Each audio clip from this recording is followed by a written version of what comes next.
Les gardes vont se faire soigner.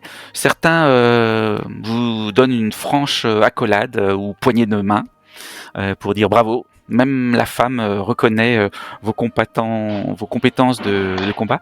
Il semblerait que la femme soit particulièrement, on va dire, appréciée de ses collègues. Et donc, tu sens, Orlan, que elle a envie d'en découdre un jour avec toi, de manière amicale, hein, bien entendu. Tu sens que voilà, il y a un échange de regards qui s'est fait, comme quoi ça serait bien d'échanger si l'occasion se présente. J'ai bien vu le regard et j'ai bien compris l'intensité De l'intention. de l'intention, oui. Voilà, et vous avez toute la nuit pour vous préparer, pour vous équiper si vous avez besoin, pour préparer vos affaires. Et puis, Même s'il nous a dit que la nourriture était comprise, je prendrais bien, je sais pas, soit si j'ai le temps de chasser sur les alentours avant de partir. Je sais pas s'il reste grand chose parce qu'avec tout ce monde, il y a peut-être pas bien grand chose. Sinon, au pire, j'achèterais bien, je sais pas, au moins une ou deux rations de voyage en me disant on sait jamais ce qui peut se passer au cas où. D'accord. Tu peux trouver auprès de magiciens je vais y arriver, auprès de commerçants. Pourquoi j'ai dit magicien? Magasin? Magicien? Je sais pas. Tu peux trouver effectivement, mais tu sais que le prix va être plus cher que d'habitude, vu effectivement on va dire ce type de bien est nécessaire pour le voyage. Je te dis quand même le prix que tu parviens à trouver. Ragoût, viande à transporter. Eh bien écoute, une ration de viande, t'en as pour 5 ortegs. Oui, d'accord. Tu m'as dit, donc du coup c'est un demi-shilling. Enfin, Oui, c'est ça.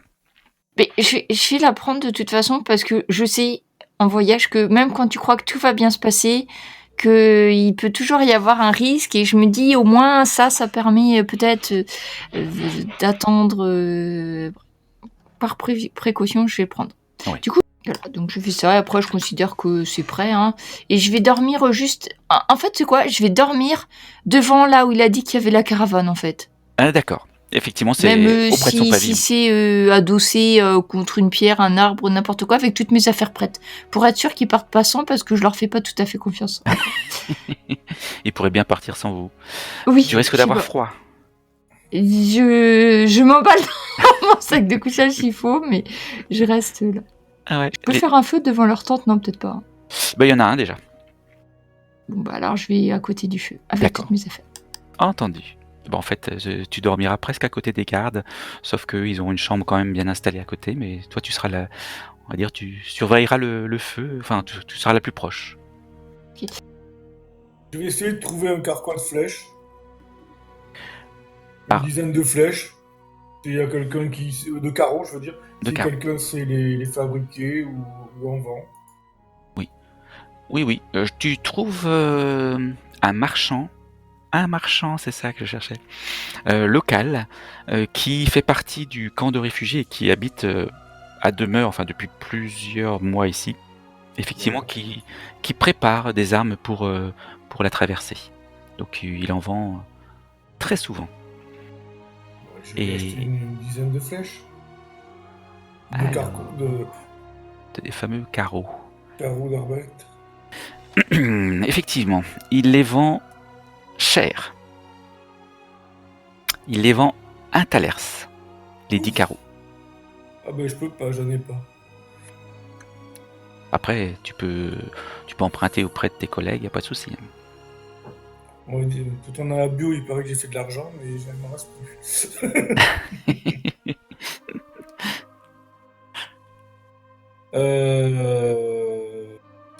C'est un shilling le carreau d'arbalète. Oui. Et on peut pas négocier? C'est déjà un bon prix. Mais tu peux me tenter un jet de persuasion. Réussi. Réussi. Il accepte de t'offrir 2 carreaux si tu en prends 10. Donc donc il te les fait à 8 shillings. Mais il faut que tu en prennes 10. Ouais, mais j'ai pas le chimie non plus. Vous pouvez me prêter des sous là, les copains? Pardon? C'est-à-dire que si vous voulez que j'assure la protection, il me faut des munitions, et les munitions sont excessivement chères ici. Moi, je peux te les prêter si tu veux. Combien il te faut? Un thalers, c'est ça? Oui, ou 4 shillings, mais après, ça me suffira, ça me ferait 10 thalers. Ça me Ah, ferait, tu veux ça 4 me shillings? ferait un 4 thalers shillings, avec oui, 4 je peux te shillings. prêter 4 shillings, oui. Bon, je te remercie. Qui c'est qui prête? C'est moi. Du coup, Orlan, il a l'air Orlan, d'avoir... Maître Orlan, merci. Donc du coup, ça me fait... j'en avais 6, donc ça me fait un thaler, si je comprends bien. Oui. Et avec un thaler, ben, je lui achète 12 flèches alors. Eh ben écoute, oui, c'est tout à fait faisable. 12 carreaux. 12 carreaux. Alors, 0 shilling, il me reste plus que... Eh ben dis donc. Ah ben, j'ai 23 carreaux. Voilà, on va partir. Eh bien, je vous remercie beaucoup. Peut-être que tu arriveras à battre un ours, et peut-être que la peau de l'ours, tu pourras la vendre bien plus cher que ton carreau d'arbalète. Tout à fait. Mais il faut pas vendre la peau de l'ours avant de l'avoir. Je regarde tout de suite le prix de la peau de l'ours. Non, d'ailleurs, ça me fait penser, peut-être si auprès du feu de camp vers la caravane il y a du monde, peut-être se renseigner sur, à moins que je connaisse déjà, mais savoir quels sont les animaux qu'on risque de rencontrer et puis les dangers vraiment inhérents à la traversée. Parce que moi j'ai dû faire la traversée qu'une fois, je pense. C'est ça, oui. Quand tu es venu, vous n'avez rencontré effectivement que des animaux sauvages. Mis à part le gibier, les prédateurs, on va dire, les plus dangereux que vous avez pu rencontrer, c'était effectivement des traces d'un ours. D'accord, donc oui, c'est ça, il doit y avoir des ours quand même. Ok. La peau d'ours. Ok. D'autres préparatifs? Comment je fais pour soigner? Donc moi j'ai perdu 4 points de vie, donc... Ah oui, les soins. Ouais. Les soins. Alors, les soins, généralement, il faut soit le talent Medicus, que vous n'avez pas, pour l'instant du moins, soit un élixir, que je pense personne n'a, soit du temps. Et on récupère un point d'endurance par nuit, de repos. Moi, je vais aller voir Orlan et je vais lui dire si la volonté des esprits est avec nous, demain, tu te sentiras mieux. Et de façon très, comment dire, mystique, je vais poser la main sur la blessure, tu vois, comme si je réfléchissais un petit peu dessus pour appeler le pouvoir des esprits dessus. D'accord. Effectivement, le lendemain, tu te sentiras un tout petit peu mieux, mais parce que t'as dormi. Mais tu vas être persuadé que c'est Magdala, évidemment. Bien joué.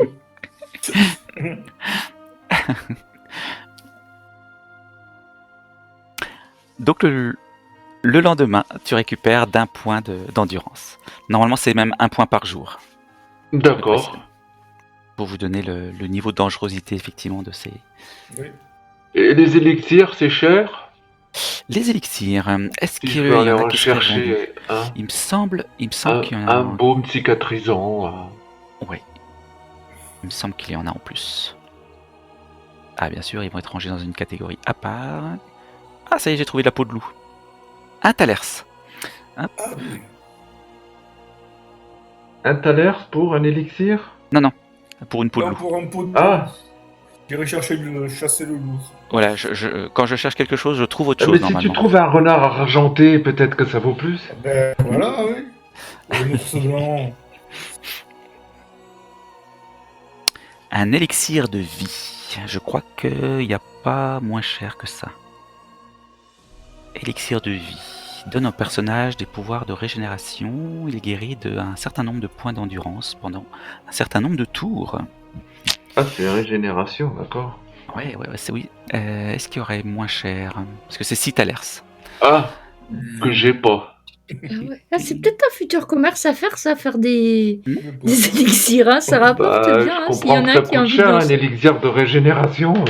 Je sais pas s'il y en a un d'entre vous qui sait pas quoi faire plus tard. Un petit commerce de potions. Il y a également un remède à base de plantes, mais c'est des cataplasmes alchimiques associés à des bandages, dont l'odeur est abominable, mais qui soignent d'un seul point d'endurance. Voilà, mais c'est immédiat. Bien sûr, si quelqu'un a le talent Medicus, c'est encore plus efficace. Et ça coûte combien? 1 talers. Ah oui, quand même, c'est pas donné non plus, hein. C'est pas Oui, donné. c'est... Et j'ai pas moins Sinon, cher. t'attends 3 nuits, hein, sinon. Ah. Ouais, j'ai pas moins cher. Si tu écoutes les conseils de Magdala, ce qu'elle va te dire, c'est que l'argent dans tes poches, c'est bien, mais c'est pas ça qui va te sauver la vie ou qui va te donner à manger. Eh bien, il y a peut-être un Medicus dans le camp. Un Medicus, ouais. Ouais, Un médecin, Quelques points. quelqu'un qui a du talent pour te soigner. ouais. À voir combien il prend, bien sûr. Ouais, je suis C'est en là train de qu'il va chercher. prendre le double, tu sais. Ouais.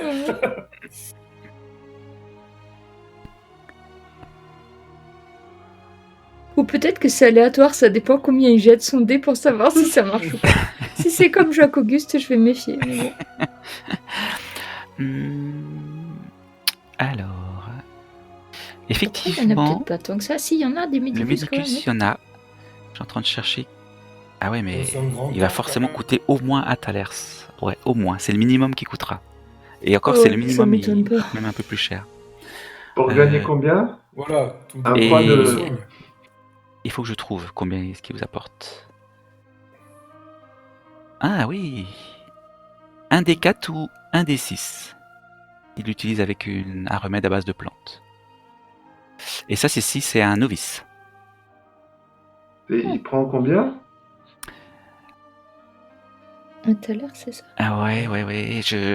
En fait, il prend 1 shilling plus... Un shilling, ça le fait. 1 shilling, ça le ferait bien, ouais. Mais c'est le prix... comment dire? C'est le prix qui se rajoute à une décoction la moins chère que je retrouve ici.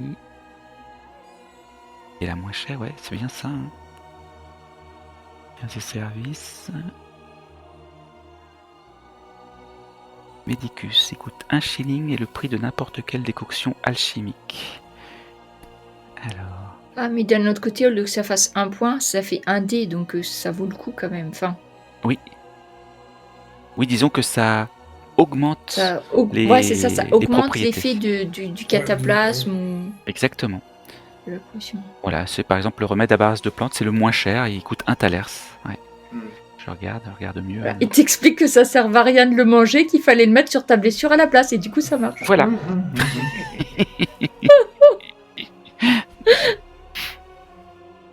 D'accord, donc si je dépense un thaler, un shilling, je récupère combien? Un des 4? Est-ce que c'est possible qu'il le fasse sans... après tout, pourquoi pas? Qu'il le fasse sans... On va dire... remède. Pourquoi pas?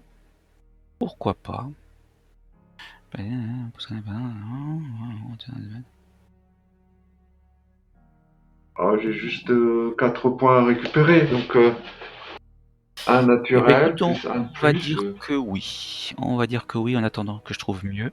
Mais je pense que c'est ça. Il fait C'est-à-dire juste que des sans...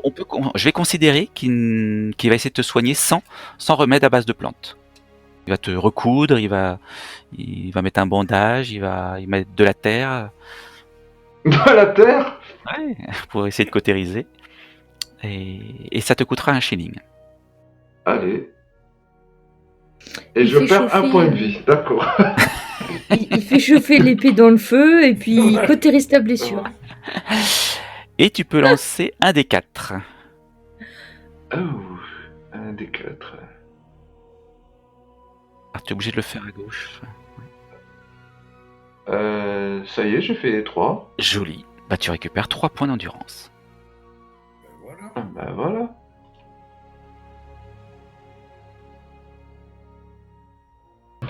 Je suis à 14. Donc il restera plus qu'à récupérer et je suis presque au bout. Nickel. Non, le lendemain matin, je serai à 15. Mais Ou bon, en ça fin ira, de hein. journée. Ouais, plutôt à la nuit suivante. Ouais. À l'année suivante, ok. Vous êtes réveillé par beaucoup de bruit autour de vous, enfin surtout autour de Magdala, puisqu'elle a décidé de dormir tout près du pavillon. Très tôt, il fait encore nuit, il y a le pavillon qui est en cours de démontage.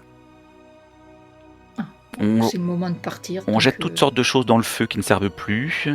On fait pas garde spécifiquement à toi, sauf peut-être au bout d'un petit moment un garde qui vient te voir et qui te dit vaut peut-être mieux que vous alliez dormir un petit peu ailleurs, ou même que vous prépariez, parce que je crois que vous venez avec nous. Oui, c'est ça. Ben, j'en profite pour aller réveiller, je sais pas où vous êtes, mais pas loin. Je vais aller chercher Roland et Karl. Alors il a dit à l'aube, moi je suis prêt à l'aube. Hein. Ah, je vous dis, ils sont en train de se préparer à partir là, il faut qu'on les rejoigne. Ouais. Ok, merci, vite. Hop. Effectivement, vous n'êtes peut-être pas aussi tôt, enfin près tôt que eux, enfin je veux dire, vous n'êtes peut-être pas aussi levés aussi tôt que eux parce qu'ils ont beaucoup de choses à défaire, mais effectivement en très peu de temps vous voilà prêts, et lorsqu'arrive le petit matin, vous êtes déjà sur les lieux. Et tout le monde, tous ceux qui sont... Alors vous voyez que vous êtes une quarantaine de personnes réunies autour de ce chef de caravanier. Il y a une dizaine de caravanes et autant de mules, si ce n'est plus. Et tout le monde, ce petit matin, a la tête dirigée en direction de la passe des montagnes que vous avez sur Rolvin. On est à pied ? Oui. Ouais. Il y a des mules qui vous accompagnent. Il n'y a pas de chevaux. Si, il y a peut-être quelques chevaux avec vous, mais c'est pas la majorité. Je pourrais même pas être sûr qu'il y en ait. Et la passe des montagnes se trouve tout au loin là-bas, entre les deux pics montagneux.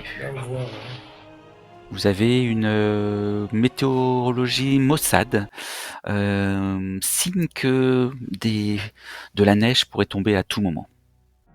Ou de la pluie en ce qui vous concerne. Est-ce que tous ceux de la caravane dans laquelle on est ont été sélectionnés de la même façon que nous ? À savoir qu'il n'y a que des gens en bon état valides, ou il y a quand même des gens, je sais pas, des femmes, des enfants ou des vieillards, des gens qui risquent plus de ralentir ? Oui, vous pensez qu'il y a des gens qui ont dû payer.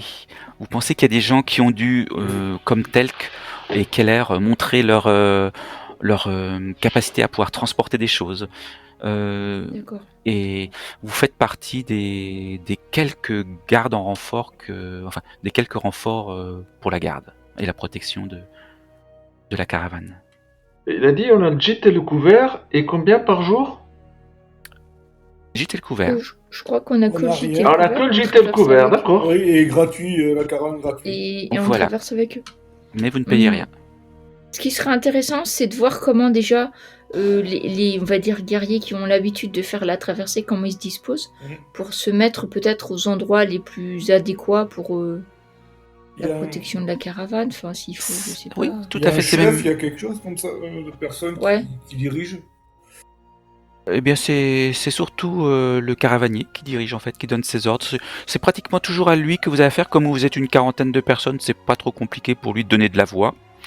Il monte sur un tonneau ou sur une caravane ou sur un chariot et il dit ce qu'il pense de toutes les situations. Et parmi les choses qu'il n'a même pas besoin de dire, mis à part on y va, on est parti. Alors que que le camp des réfugiés est encore plongé dans une torpeur issue de la nuit, une douceur, s'il en est, d'endormissement. Vous partez presque, non pas feutré, mais on pourrait dire ça. On va pas dire qu'une caravane c'est pas bruyant, mais vraiment, des gens sortent de leur caravane et vous regardent partir, les yeux au tout rond. Vous pouvez entendre quelques paroles à droite à gauche, mais ils sont fous, ils vont partir alors qu'il va neiger. Et vraiment, à la limite, les gens qui vous voient partir ne sont même pas envieux. Ouais. Et ceux qui le sont rapidement écartés par les gardes qui viennent en disant vous n'avez pas votre place dans la caravane, nous sommes déjà au complet. Et quelques pas plus loin, quelques lieues plus loin, ce sont les gardes qui viennent vous voir et qui vous expliquent effectivement comment est-ce qu'on se positionne. Donc il y aura des groupes vers le début, le milieu et l'arrière de la caravane. En fait, il y aura plus précisément un groupe devant, un groupe derrière, et un groupe à l'avant gauche et un groupe à l'arrière droit, pour pallier à toute éventualité. Oui, ça me paraît logique. Voilà. Au début, il vous montre comment faire, et bien vite, vous pourrez, si vous voulez, constituer un groupe vous-même, à l'avant, à l'arrière, ou passer de l'un à l'autre, comme ils vous ont également appris. Vous avancez sur ces terres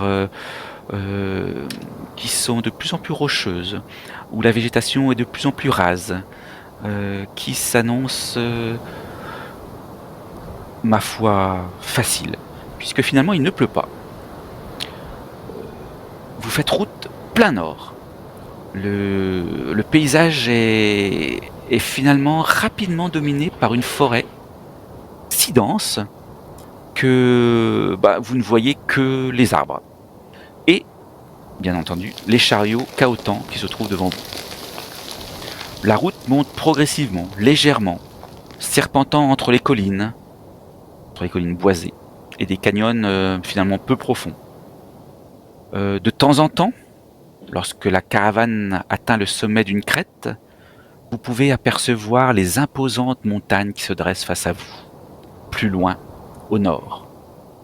Et au-dessus de ces montagnes, maintenant, un soleil radieux brille dans un ciel d'azur. Comme si finalement... Qui c'est qui pourrait dire ça? Orlan. Ouais. Comme si pour toi, Orlan, le dieu soleil Prios avait décidé d'écouter les prières des voyageurs, lui demandant de veiller sur eux. Le dieu soleil Prios. Qu'est-ce que c'est que ça?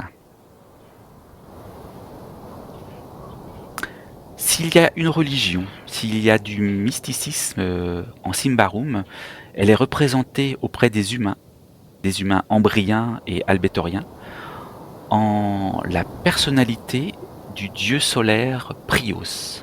Prios l'unique. Prios qui aime que ses disciples travaillent, exploitent son environnement, ses richesses pour construire, faire évoluer et développer la civilisation humaine. Ça, ce sont les préceptes du dieu Prios. Il se trouve que ces derniers temps, et ça c'est Orlan qui pourrait vous l'apprendre, à toi Karl et à toi Magdala, à moins que vous l'ayez déjà un petit peu compris au fur et à mesure du temps que vous avez passé en leur compagnie. Ces derniers temps, quand je dis ces derniers temps, c'est ces dernières années, la foi envers Prios s'est amenuisée. C'est tellement amenuisé qu'on a décidé d'appeler Prios le dieu mourant, le soleil couchant même pour certains. Mais, au-delà des titans, en Ambria, il paraît que cette foi est renouvelée et décuplée. Et donc que la religion envers Prios est radieuse. Voilà, en ce qui concerne cette petite page sur la religion des humains. Quant aux barbares, c'est pas du tout la même chose. Hein. C'est plutôt très animiste. C'est des interdits, des cultes, des façons de faire, des façons de se comporter envers son environnement.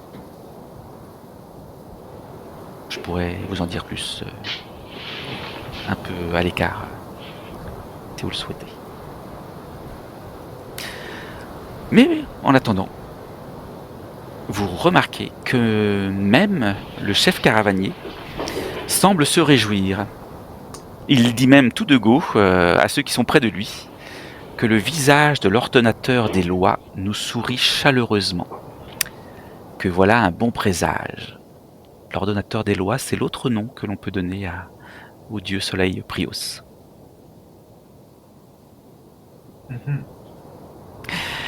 À la tombée de la nuit, la caravane fait halte.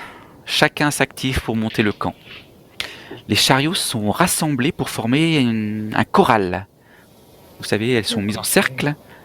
Et c'est très bien étudié, parce que les gardes vous expliquent que entre chaque caravane, il y a une barrière que l'on fixe et que l'on pose. Ainsi, toutes les personnes peuvent loger à l'intérieur de ce choral et sont protégées soit par une caravane, soit par une je vais y arriver, par une grille, mais par un petit une sorte de petit panonceau, je vais y arriver, par des barrières tout simplement, des barrières en bois placées entre les chariots et fixées à des tonneaux. Ça fait comme un mur, quoi. Oui, c'est ça, comme une sorte de barrière. Tous les voyageurs, vous remarquez qu'ils ont un poste désigné en cas de danger. Et c'est souvent à proximité de l'une des barrières, si la personne sait se battre, ou à l'abri derrière les chariots dans le cas contraire. Et donc, vous également, on vous fixe, on vous désigne une barrière derrière laquelle vous devrez vous poster en cas d'alerte. Et l'alerte, c'est très facile, il suffit qu'un garde sonne l'alarme ou que le chef caravanier en donne l'ordre pour que chacun se précipite au poste qui lui a été désigné. Arme à la main. Il y aura un tour de garde la nuit ? Oui, bien entendu.